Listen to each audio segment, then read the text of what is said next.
I was 27 when I bought my dream car, a blue Nissan 370Z, after saving every penny from my software development job for 3 years. That car represented everything I had worked for, despite my parents' constant favoritism toward my younger sister Zoe. So imagine my shock when I returned from a business trip to find my parking spot empty and my calls unanswered. The betrayal cut deep when my mother casually mentioned they had sold my car to fund Zoe's latest healing journey. Before I tell you how my family betrayed me, let me know where you're watching from and hit that like button if someone has ever taken something precious from you. My childhood in Chicago shaped me in ways I never fully understood until recently. My father worked as an accountant at a mid-sized firm, bringing home a comfortable salary, while my mother taught third grade at the local elementary school. From the outside, we looked like the perfect middle-class American family, but inside our home, the dynamics were anything but balanced. From my earliest memories, my sister Zoe was always labeled as the sensitive one, the fragile soul who needed extra attention and care. 2 years younger than me, she learned quickly how to use tears and emotional outbursts to get what she wanted.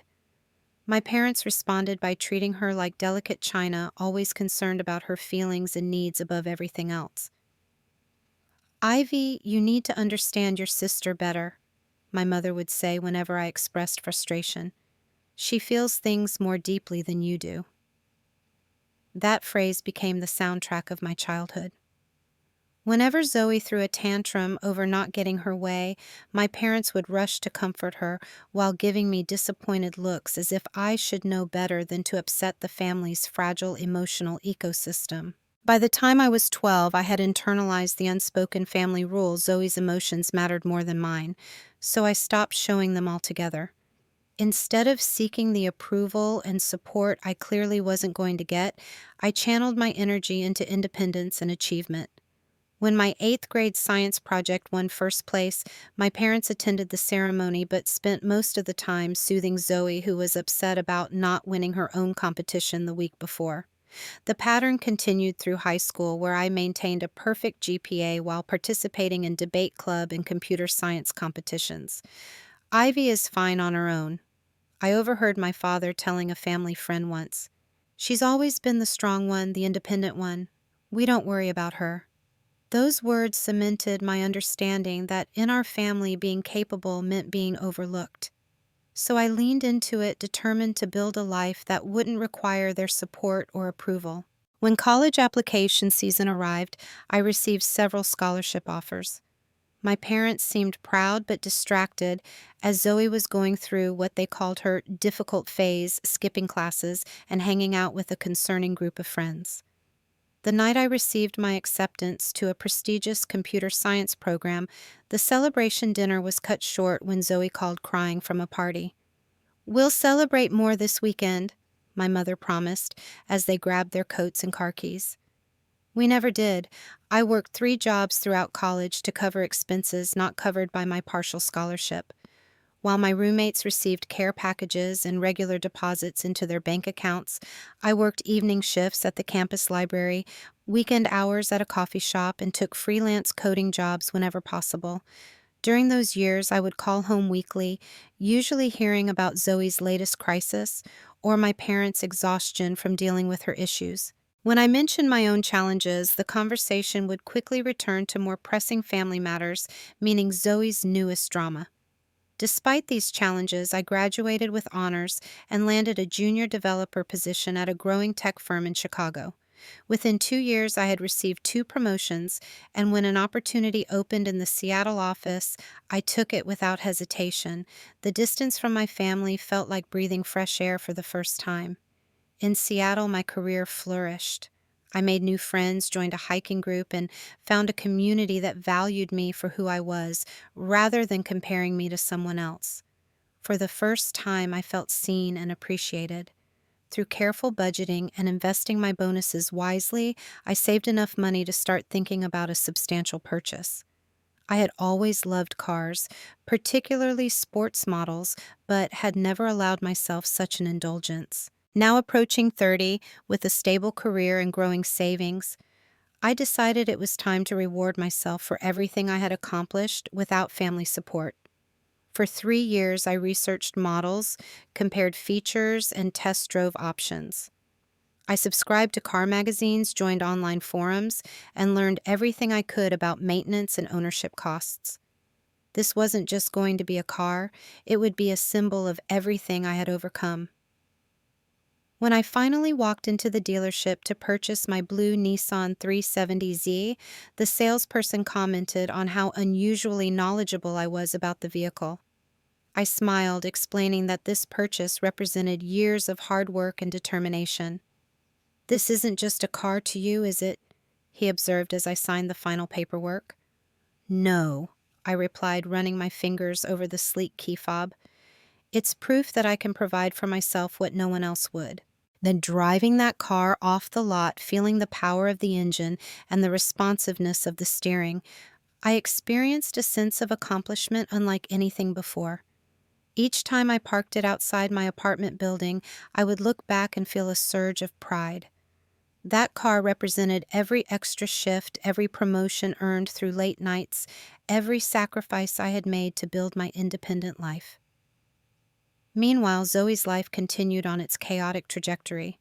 She had cycled through 3 different college programs, dropping out each time when things got too stressful or she didn't connect with the material. My parents covered her tuition losses, apartment deposits, and living expenses without complaint. When she decided at 25 that her true calling was to become a yoga instructor, they paid for an expensive certification program in Bali. 3 months later, she returned declaring that yoga wasn't spiritually fulfilling enough and that she needed to explore sound healing instead. Each new passion came with costly equipment training programs and inevitably emotional crises when she encountered any obstacle. My parents continued to fund these explorations despite their own retirement accounts suffering and their home equity being repeatedly tapped. During our occasional phone calls, my mother would sigh about financial pressures, but never question the spending on Zoe's behalf. "Your sister is finding her path," she would explain. "It takes some people longer to figure things out." I never commented on their financial choices, having long ago accepted that Zoe would always receive whatever resources she needed, while I would continue to make my own way. What I didn't realize was that in their minds, my success meant that what was mine was also potentially available for Zoe's needs. The San Francisco business trip came at a crucial point in my career. Our company was pitching to a major potential client, and my manager had selected me to lead the presentation of our technical capabilities. This account could mean expansion for our Seattle office and a likely promotion to senior developer for me. I spent weeks preparing, working late into the evenings, perfecting the demonstration, and anticipating potential questions. The night before my flight, I gave myself a rare evening off, taking my beautiful blue car for a drive along the coast to clear my head and calm my nerves. As the city lights reflected off the polished surface of my Nissan, I felt a sense of peace. Whatever happened with this presentation, I had built a good life for myself. I had earned everything I owned through my own efforts. That knowledge gave me confidence as I packed my suitcase and prepared my presentation materials. The morning of my departure, I carefully parked my car in its designated spot in the secured apartment garage, set the alarm, and caught a rideshare to the airport. I had arranged for my neighbor James to occasionally check that everything was fine with my apartment and car during my week-long absence. The presentation in San Francisco went even better than expected. The clients were impressed with our solutions, asked insightful questions that I was prepared to answer, and by the end of the second day, we had a verbal agreement to move forward with a contract. My manager was ecstatic, taking the team out for a celebratory dinner where she hinted strongly about my upcoming promotion. "This is just the beginning, she said, raising her glass. "Your future with this company looks very bright." Riding that wave of professional accomplishment, I called my parents from my hotel room to share the good news. My mother answered, sounding distracted. "That's wonderful, honey," she said after I told her about the successful presentation. "We're very proud of you." Before I could share more details, she switched topics. Have you talked to your sister recently? She's going through another difficult period. She feels stuck in her personal growth. I sighed inwardly, but kept my voice neutral. I haven't talked to her in a few weeks. What's going on now? She's discovered this amazing healing center in Arizona that offers transformative spiritual retreats. The therapists there use a combination of meditation, luxury spa treatments, and personal coaching to help people break through emotional barriers. That sounds expensive, I commented, already knowing where this conversation was heading. Well, yes, my mother admitted. But you can't put a price on healing. Zoe needs something big to move forward in her life right now. She's been stuck in negative patterns for too long. And I made non-committal responses as she continued to describe Zoe's latest emotional crisis and the miraculous potential of this retreat. My mind was still on my professional accomplishment, but I knew from experience that trying to redirect the conversation back to my news would be futile. As we were about to hang up, my father came on the line briefly. "Hey, Ivy, quick question," he said in a casual tone that later would seem suspiciously forced. "Where do you keep your car insurance information and the title to your Nissan? Is it in your apartment or somewhere else?" At the time, distracted by work emails coming in and slightly annoyed by the conversation's focus on Zoe, I didn't think much about the strange question. "The insurance card is in the glove compartment, and the title is in my filing cabinet at home. Why do you ask?" "Just curious about how organized you are with important documents," he replied quickly. "Your mother and I are updating our own files and wondering if we're doing it right." I accepted this explanation without question, though, in retrospect, the red flags were waving wildly. We said our goodbyes, and I returned to my work, pushing aside the familiar disappointment of having my achievements overshadowed by Zoe's needs. The next few days were filled with follow-up meetings and contract discussions. I was fully immersed in work when I received a text from my neighbor James. "Hey, noticed your car wasn't in its spot today. Did you lend it to someone?" I felt a momentary flash of concern, but assumed James had simply checked at a time when the security guards might have moved vehicles for garage cleaning, which happened occasionally. "No, it should be there. Maybe they moved it for maintenance. Can you check again tomorrow?" I texted back. "Sure thing," he replied. The next day brought another text. "Still no sign of your car. Asked security, they said they haven't moved any vehicles this week." Now genuinely concerned, I called the building manager, who confirmed that no cars had been relocated and that all security cameras were functioning normally. He promised to review the footage and get back to me. While waiting for his call, I noticed a social media notification. Zoe had posted a serene-looking photo of desert landscapes with the caption, "Embracing new beginnings. So grateful for the sacrifices that make transformation possible. Healing. New. Chapter #blessed." Something about the word sacrifices sent a chill through me. I tried calling my parents but got no answer. I texted them both. "Is everything okay? Please call me when you can." Hours passed without a response, which was unusual. My mother typically answered texts within minutes. I received a call from the building manager late that afternoon. "Ms. Bennett, I've reviewed the security footage from 3 days ago," he said, his voice careful. "Your car was driven out of the garage at approximately 2:15 p.m. The driver appears to be an older gentleman accompanied by a woman. They used a key to access both the building and the vehicle. My parents had a spare key to my apartment for emergencies. I had given it to them during their only visit to Seattle 2 years ago, never imagining they would use it without my knowledge. "Can you send me the footage?"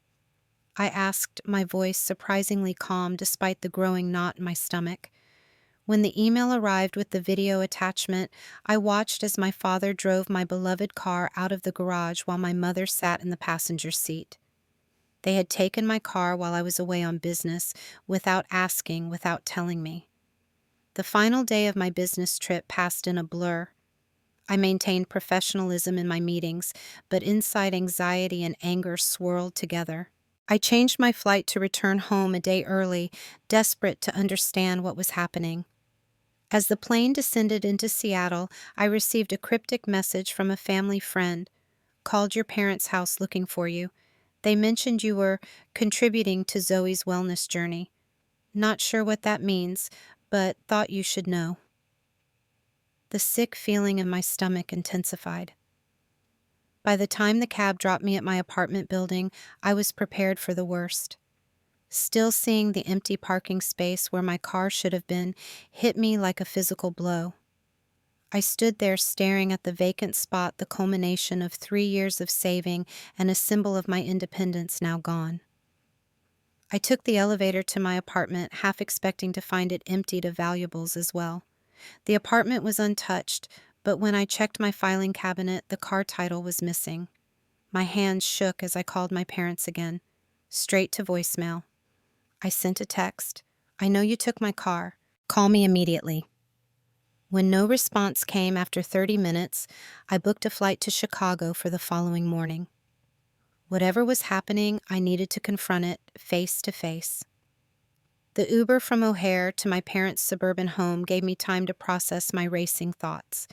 The driver, sensing my tension, respectfully maintained silence after initial pleasantries failed to engage me. I stared out the window at familiar streets, wondering how I would handle the confrontation ahead.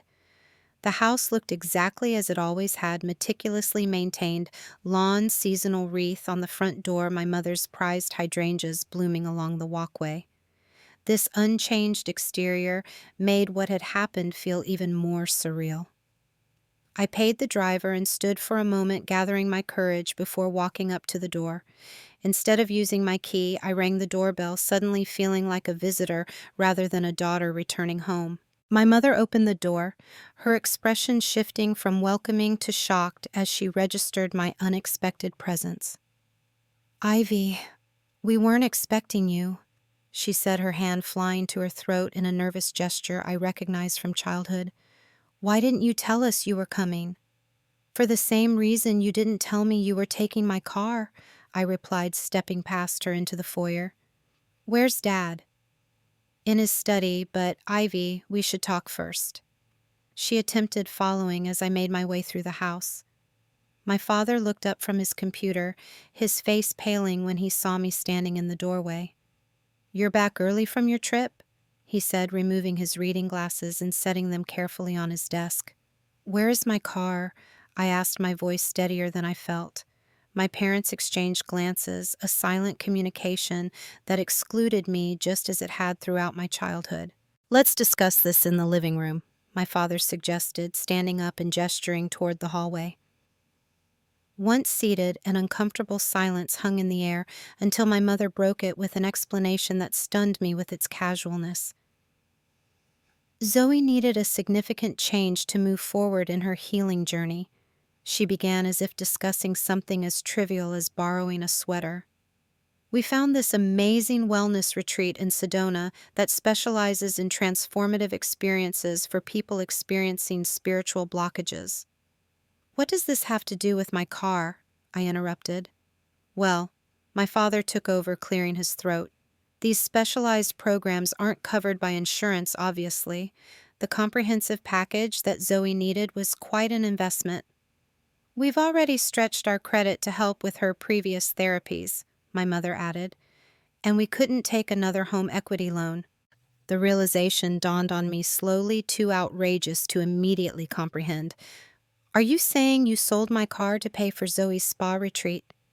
I asked, my voice barely above a whisper.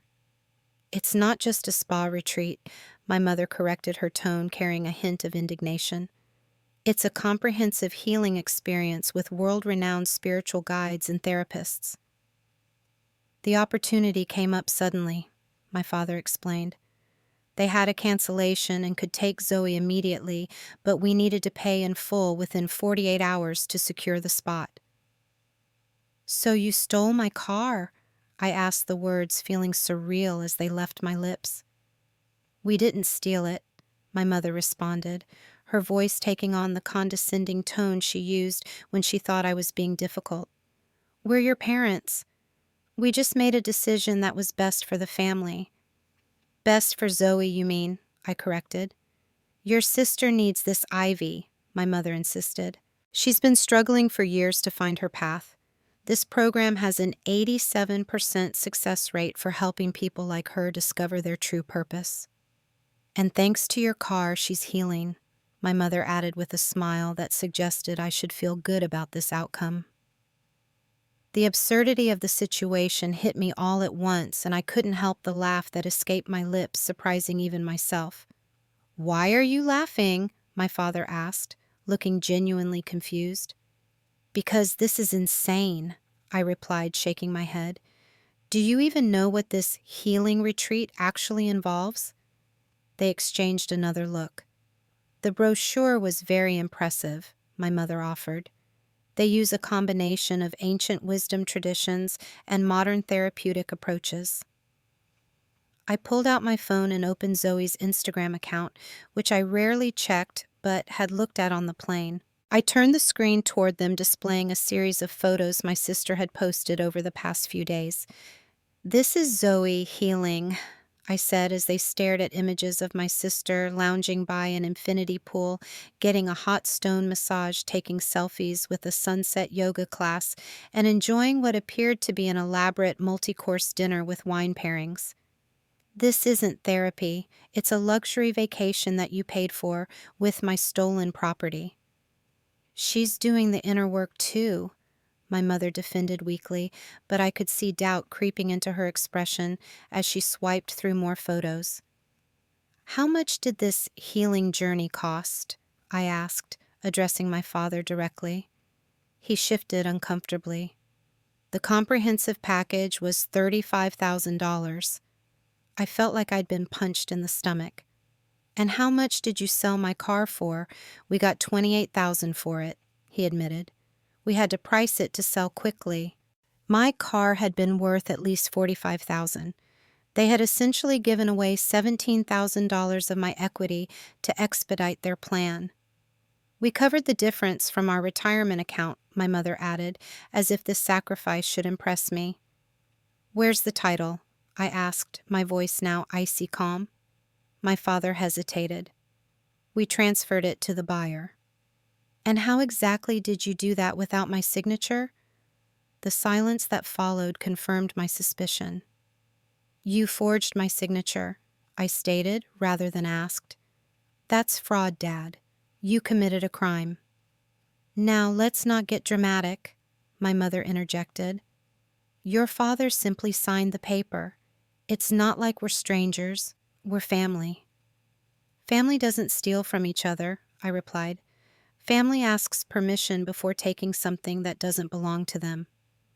"You've always been so attached to material things," my mother sighed. "It's just a car, Ivy. Your sister's well-being is at stake." "It wasn't just a car," I said, my voice breaking slightly. "It was everything I worked for when no one was helping me. It was proof that I could take care of myself because no one else would." "That's not fair," my father protested. "We've always supported you." "When?" I challenged. "When I was working 3 jobs in college while you were paying Zoe's rent after she dropped out? Or when I moved across the country and you visited once in 5 years? Or maybe when I called to tell you about my promotion and you spent the entire conversation talking about Zoe's latest crisis?" The silence that followed was deafening. "We didn't think you would mind so much," my mother finally said softly. "You're so successful now. You can buy another car. Zoe needed this opportunity more than you needed that particular vehicle." It was then I realized the fundamental disconnect. In their eyes, my success meant I didn't need or deserve their consideration. My independence had become justification for taking from me rather than a quality to respect. "I'm calling a lawyer tomorrow," I said, standing up, "and the police." My parents' expression shifted from dismissive to alarmed. "You would report your own parents for helping your sister," my mother gasped. "I'm reporting a theft and fraud," I corrected. The fact that you're my parents makes it worse, not better. As I turned to leave, my father called after me. Where are you going to stay? Not here, I replied without looking back. I'll be at the Marriott downtown if the police need to contact me. As I walked out the door, I heard my mother's bewildered voice. I don't understand why she's being so selfish. It's like she doesn't care about her sister at all.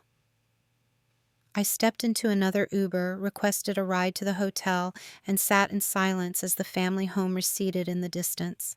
For the first time in my life, I felt completely certain that I had been wronged, and I wasn't going to let it slide in the name of family peace. The following morning, I met with Lisa Blackwell, a college friend who had become a successful attorney specializing in property law and financial crimes. Over coffee in her downtown office, I explained the situation, providing the security footage from my apartment garage and screenshots of text conversations with my parents that implicated them in taking the car. This is straightforward theft and fraud, Lisa confirmed after reviewing the evidence. The unauthorized taking of the vehicle constitutes grand theft auto, and forging your signature on the title is forgery and title fraud. Both are felonies.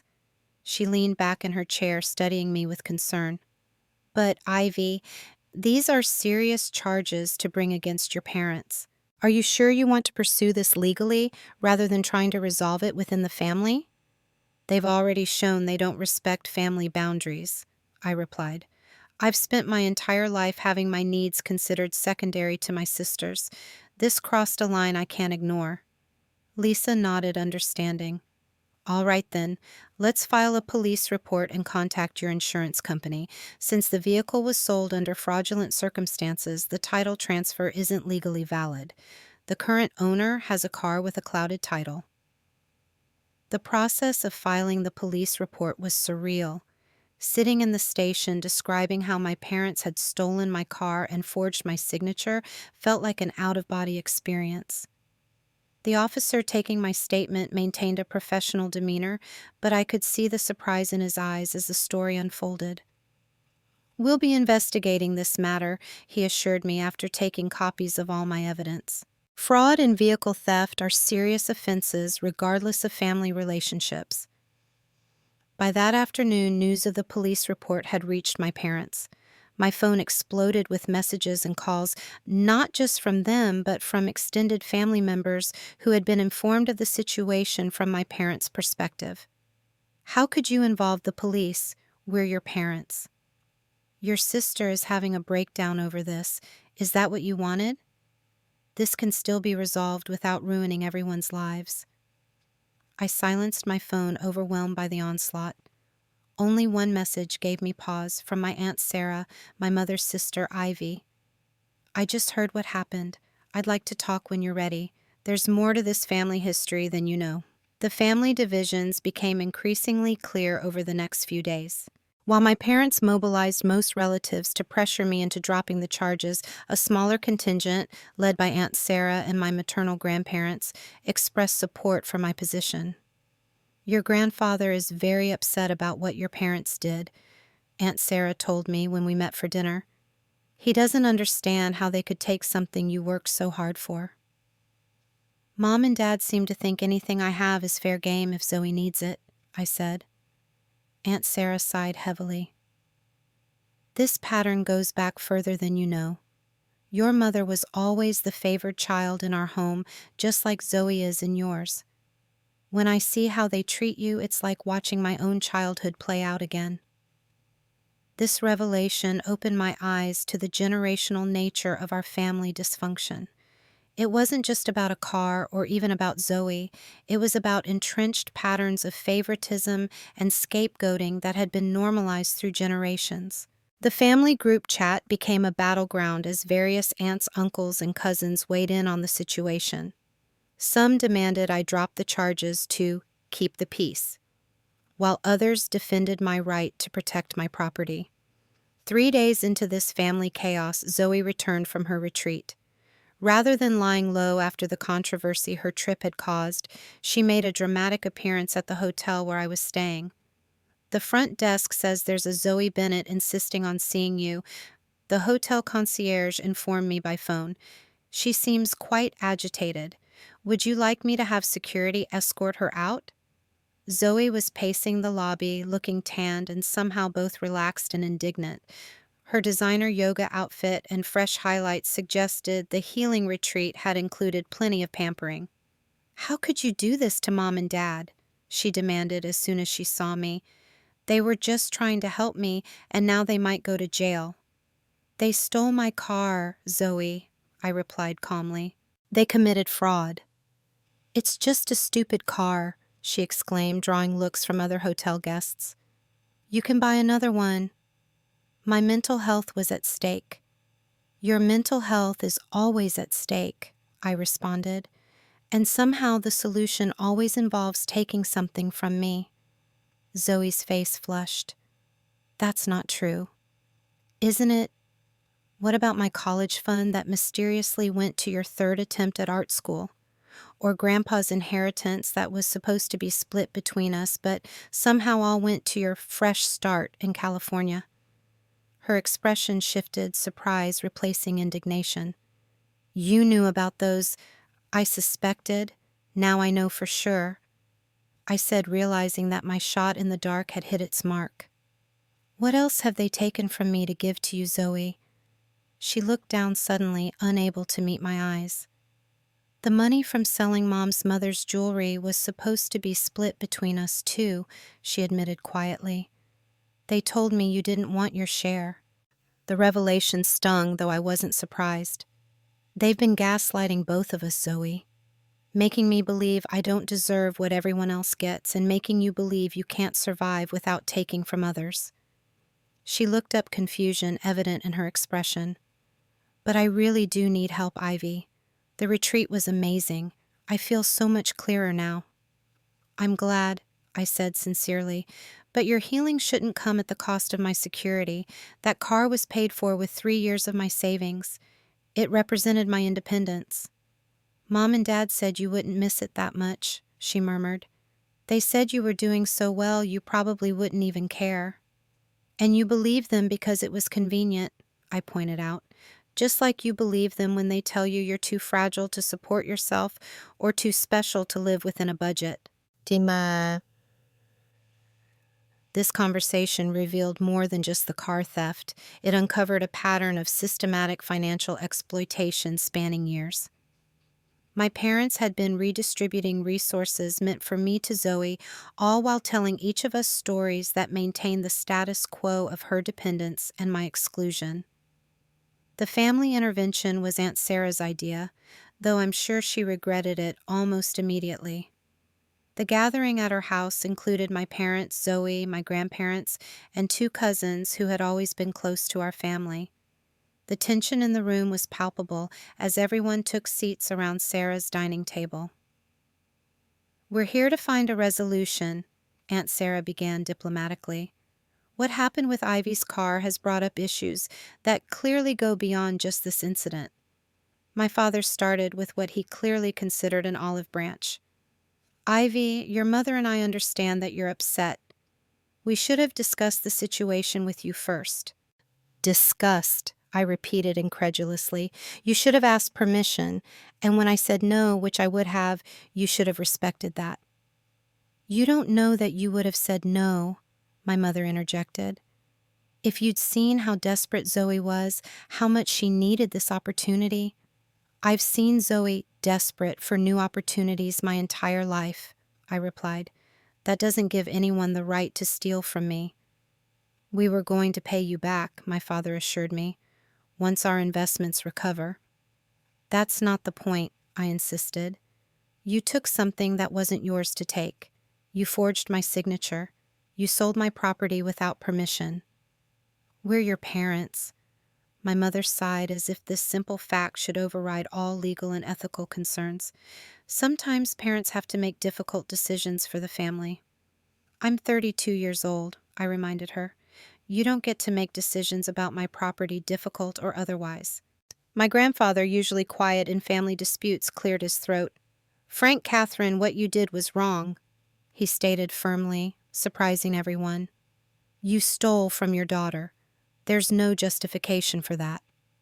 Dad, you don't understand how complicated this situation is, my mother replied, clearly flustered by his direct condemnation. I understand right from wrong, he responded simply.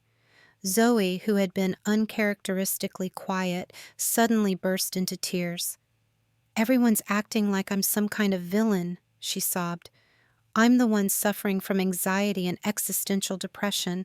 The retreat was helping me find my purpose. All eyes turned to her, and I watched as my parents' postures softened immediately in response to her distress. This was the family dance I knew so well. Zoe's emotions took center stage, while mine were expected to wait in the wings. No one is blaming you, sweetheart, my mother soothed, moving to sit beside her. Actually, I said quietly but firmly, Zoe bears some responsibility here too. She knew where the money for her retreat came from. She saw the photos of my car on the retreat's parking lot. She chose to accept a gift she knew was taken from me without permission. Zoe's tears intensified, and my father shot me a disapproving look. Your sister is fragile right now, Ivy. Can't you see she's hurting? I'm hurting too, I replied, but somehow that's never been as important. The conversation circled without progress until my mother made a suggestion that left me speechless with disbelief. Ivy, since you're so successful in your career, perhaps you could consider officially donating the car as a healing gift to your sister, she proposed. We could document it properly this time, and it would be a beautiful gesture of family support. I stared at her, trying to comprehend the level of entitlement in her suggestion. You want me to retroactively approve your theft? It wouldn't be approving theft, my father quickly clarified.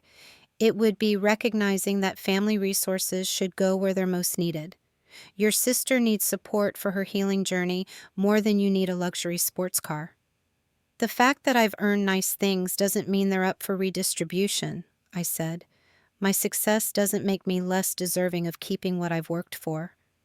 Family means sacrifice, my mother insisted, her voice taking on the martyred tone I knew well from childhood. As they continued talking around me, proposing various scenarios where I would essentially give up my rights and property to keep family peace, a strange calm settled over me. In the midst of their voices, I reached a moment of absolute clarity. These patterns would never change. No matter how reasonably I presented my case, no matter how clearly they were in the wrong, the expectation would always be that I should give way to Zoe's needs. My achievements would always be used against me, framed as evidence that I could afford to lose what was mine. I looked around the table at my arguing family members and realized I was done. Not just with this conversation, but with the entire dynamic that had shaped my life. Without announcement, I stood up and walked out of Aunt Sarah's dining room. No one noticed at first, so engrossed were they in debating my obligations. I retrieved my coat and purse from the front closet and stepped outside into the cool evening air. In my rental car, I sat for a moment watching the warm light from Sarah's windows. Inside, my family continued their discussion about my life and responsibilities, but for the first time, I chose not to participate. I blocked my parents' and Zoe's numbers before pulling away from the curb. I drove to a scenic overlook that had been a favorite thinking spot during my high school years. The city lights spread below me, a tapestry of possibilities and paths. Sitting there, I felt both profound grief and surprising liberation. I was mourning the family relationship I had always wanted, but never had, while simultaneously freeing myself from the hope that it would someday materialize. The legal process moved forward with surprising efficiency. The insurance investigation concluded that the car had been taken without authorization and sold under fraudulent circumstances, triggering a criminal investigation that my parents could no longer ignore. The district attorney is considering charges of grand theft, auto forgery, and title fraud, Lisa informed me during a phone update. These are serious felonies, Ivy. Your parents are looking at potential jail time if this goes to trial. What are my options? I asked. You could drop the charges in exchange for full restitution, Lisa suggested. That would mean they'd need to pay you the full market value of the car, plus additional damages for the fraud and emotional distress. Would that keep them out of jail? Likely yes, though the DA has final say, but it would still result in a civil judgment against them, which could affect their credit and financial standing. I considered this carefully. I don't want revenge, I finally said. I want acknowledgement and consequences. I want them to understand that what they did was genuinely wrong, not just inconvenient because I objected. We settled on a strategy. I would agree to drop criminal charges in exchange for full financial restitution and their participation in family therapy to address the underlying patterns that had led to this situation. Meanwhile, I focused on rebuilding my life in Seattle. My work had been my anchor through the family chaos, and my manager had been surprisingly understanding about my need for flexibility during the legal proceedings. "Family stuff is complicated," she said when I apologized for being distracted. "Take the time you need to sort this out. Your job will be here." I found unexpected support in my coworker Jordan, who had experienced similar family dynamics and offered perspective that helped me process my feelings. "It's not your job to set yourself on fire to keep others warm," he reminded me during a particularly difficult day. "Setting boundaries isn't selfish, it's necessary." I also joined a support group for adult children of emotionally immature parents, where I found community among others who understood the unique pain of family betrayal. Hearing others' stories helped me realize that what had happened wasn't my fault, and my reaction wasn't unreasonable. "You're not overreacting by pursuing legal action," my therapist assured me during one session. "Your parents committed actual crimes against you. The fact that their family doesn't erase that. If anything, it makes the betrayal more significant." While I was rebuilding in Seattle, the consequences of their actions were unfolding for my parents in Chicago. Word of the police investigation had reached my father's accounting firm, raising serious concerns about his professional ethics. Dad's been placed on administrative leave pending the outcome of the fraud investigation, Aunt Sarah informed me during one of our weekly calls. The firm has strict ethics requirements, and a fraud charge against an accountant is about as serious as it gets. Similarly, my mother's school administration had learned of the situation, creating uncomfortable questions about her judgment and character. "She's trying to frame it as a family misunderstanding," Sarah explained, "but people understand the difference between borrowing something and forging documents to sell someone else's property." The financial strain on my parents mounted as they hired legal representation and faced the prospect of paying substantial restitution.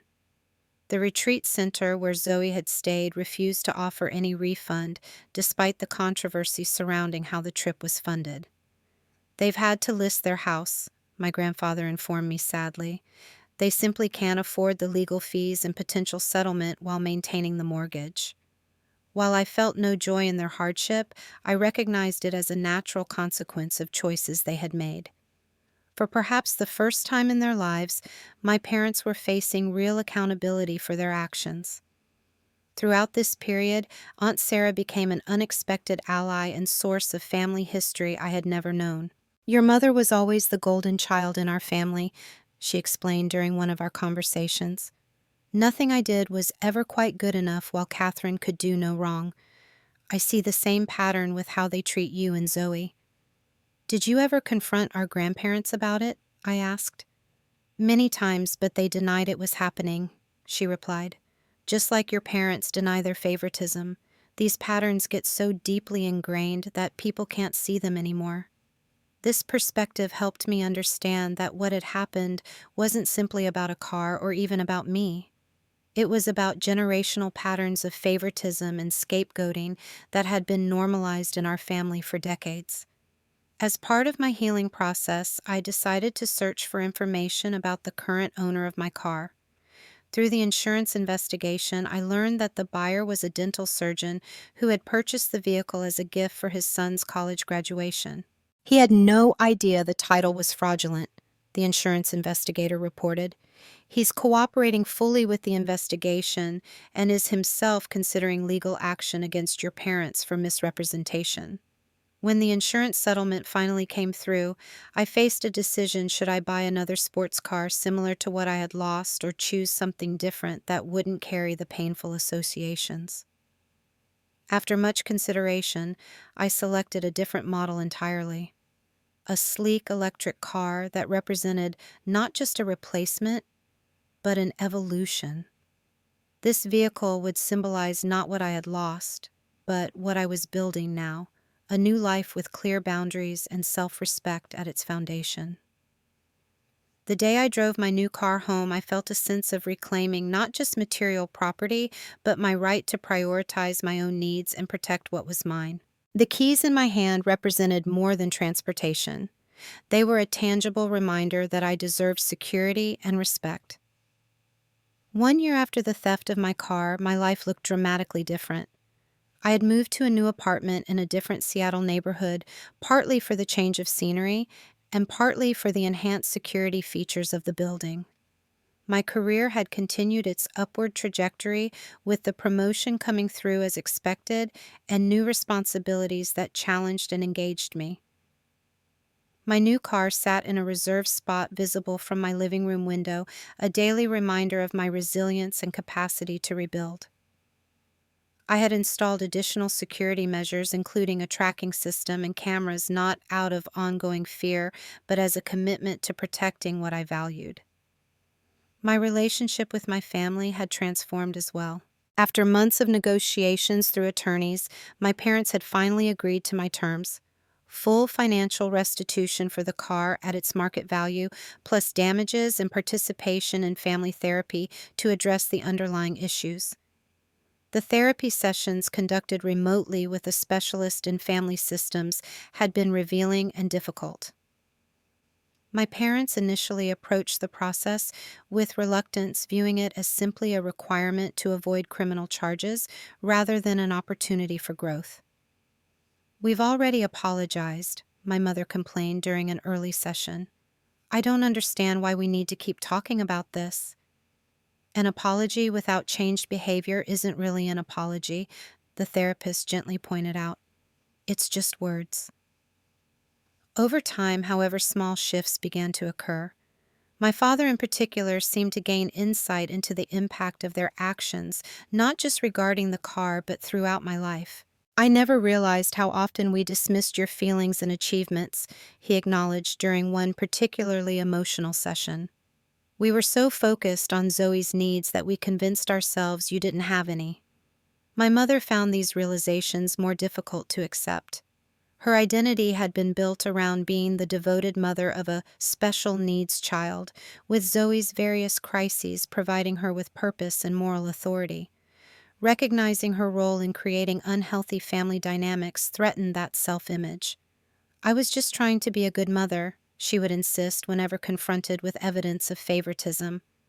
"I was doing the best I knew how." "I believe you," I would respond, having learned through therapy to acknowledge her intentions while still holding firm on the impact of her actions. "And now that you know better, you can do better." My relationship with Zoe underwent perhaps the most surprising evolution. The theft and subsequent legal proceedings had created a rift between us initially, with Zoe feeling betrayed by my unwillingness to simply let the matter drop for the sake of family peace. However, as our parents faced real consequences for their actions, something unexpected happened.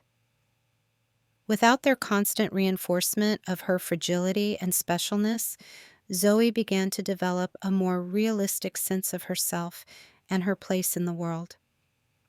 6 months after the incident, she contacted me directly for the first time since the family intervention. "Can we talk?" her text read simply. We arranged a video call where she appeared noticeably different from the entitled young woman who had confronted me in the hotel lobby. Gone were the designer yoga clothes and spiritual accessories. She looked simpler, more grounded.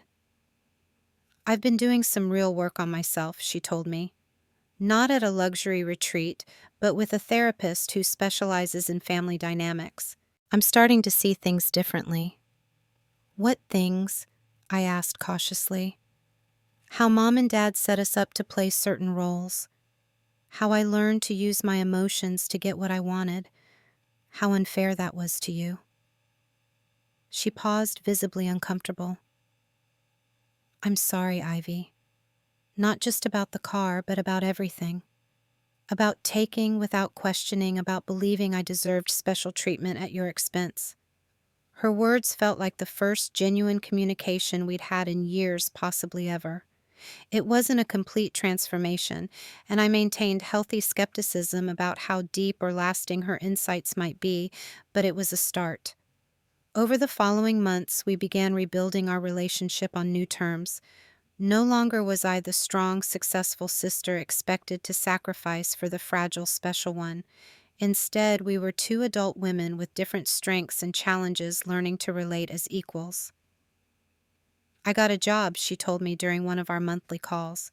Nothing fancy, just assistant manager at a local yoga studio, but it's steady income that I earned myself. That's great, Zoe, I responded, genuinely happy for her. How does it feel? Scary, she admitted. But good scary, like I'm finally growing up. The healing process wasn't linear or easy. There were setbacks and moments when old patterns threatened to reassert themselves. My mother occasionally slipped into martyred sighs when discussing Zoe's new independence. My father sometimes hinted at financial assistance I might offer my sister now that everything is settled. But these attempts at manipulation no longer found purchase with me. I'm happy to support Zoe emotionally as she builds her own life became my standard response. But financial assistance isn't part of our relationship anymore. Through therapy, I came to understand that true healing wasn't about forgetting the past or pretending the hurt never happened. It was about acknowledging the reality of what occurred, holding appropriate boundaries, and moving forward with greater awareness. The most profound lesson from this painful chapter was that family relationships, like all relationships, require mutual respect to be healthy. Love without respect is just emotional manipulation. The car theft had been a dramatic demonstration of disrespect, but it was merely the culmination of a lifetime of smaller boundary violations that I had been conditioned to accept. Breaking free from that conditioning was both painful and liberating. It meant mourning the family relationship I had always wanted but never truly had, while simultaneously building something more authentic from the ashes of those expectations. Today, I maintain limited contact with my parents, engaging only when I feel emotionally equipped to manage the interaction. My relationship with Zoe continues to evolve cautiously with clear boundaries that we both work to respect. Aunt Sarah has become a more significant presence in my life, offering the family connection I craved without the toxic dynamics I needed to escape. Most importantly, I've learned to build a chosen family of friends and supportive relationships based on mutual respect rather than obligation or manipulation. These connections, freely given and maintained, provide the emotional security that my family of origin could not. The journey from betrayal to freedom wasn't one I would have chosen, but it led me to a place of greater authenticity and self-respect than I might otherwise have found. In losing a car, I gained the priceless understanding that I deserved to define my own worth and establish my own boundaries regardless of others' expectations or demands. If you've ever struggled with family members who take you for granted or cross your boundaries, I want you to know that standing up for yourself isn't selfish or wrong. It's an essential act of self-respect. Have you ever had to create boundaries with family members? Share your experience in the comments below. And if this story resonated with you, please hit that like button and subscribe to hear more stories about navigating difficult family dynamics and finding your own path.